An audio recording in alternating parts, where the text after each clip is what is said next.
Hello friends, आज मैं आपको बताऊंगी Realme P4 पावर 5G में आप लॉन्ग स्क्रीनशॉट कैसे कैप्चर कर सकते हैं। तो चलिए फ्रेंड्स, बिना किसी देरी के वीडियो स्टार्ट करते हैं। तो इसके लिए आपको सबसे पहले जहां पर भी लॉन्ग स्क्रीनशॉट कैप्चर करना है आपको वहां पर चले जाना है।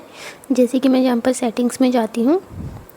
तो लॉन्ग स्क्रीनशॉट कैप्चर करने के लिए आपको सबसे पहले नॉर्मल स्क्रीनशॉट कैप्चर कर लेना है, जो कि वॉल्यूम डाउन और पावर बटन दोनों को एक साथ प्रेस करके होगा।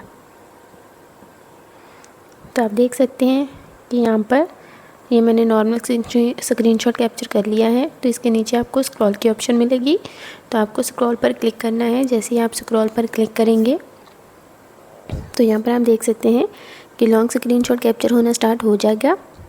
तो आपको जितना भी लॉन्ग स्क्रीनशॉट कैप्चर करना है उतना होने के बाद आपको सबसे नीचे डन पर क्लिक कर देना है, तो वो वहीं तक ही सेव हो जाएगा।